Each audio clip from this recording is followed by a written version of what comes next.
So if you look behind me here, that's a t-shirt at 30 yards. Where I'm standing right now is about 35 yards away, give or take. But that t-shirt is, I'm going to be standing at 30 yards to shoot that t-shirt. Just to show an example of what it is. There are 5 shots on it already from a couple weeks before. This is my first time shooting for today, so it's going to be cool.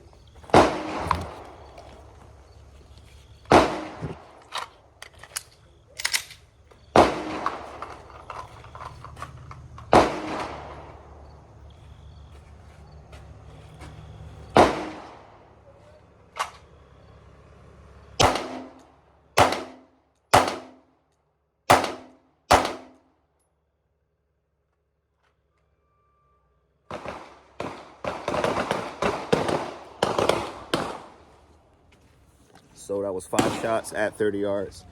A plain white t-shirt, like I said, there were 5 shots that were already on it from before. I just put 5 on there. I'm using a red dot.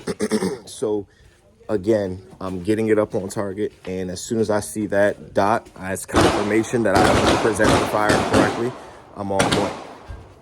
So here are the 5 shots. You see these ones that are marked through were already on the t-shirt before. So I got 1, 2, 3, 4, and it looks like 5 is here, right through the tag. Again, this is just an example of what an engagement at 30 yards would look like with an actual person, not a target. Not a piece of paper target that we generally use. If you've been to some of my classes before, you know sometimes I use t-shirt targets.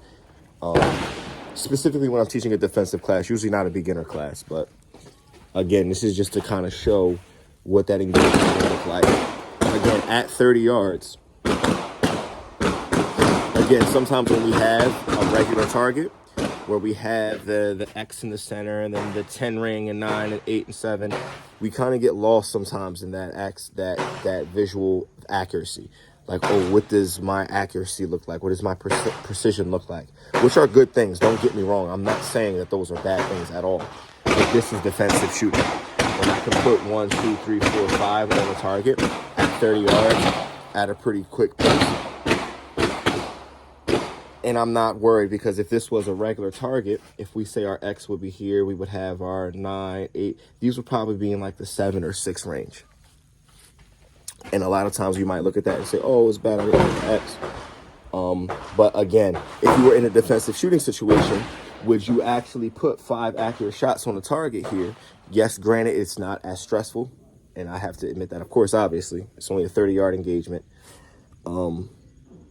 Again, would you be able to actually do this? And would you look at that and say, oh, that's bad shooting. I took 5 shots. I put 5 shots on the target, but they weren't all in the X. That becomes a little less irrelevant when you're talking about a defensive shooting situation.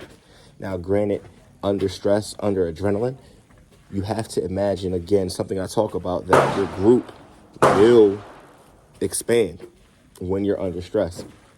So that's why it's really good to focus on accuracy and precision when you're trying to dial in those shots. That way, under stress, you're grouping. You could put 5 shots on a quarter with absolutely no stress on a target where you can aim right directly for the X.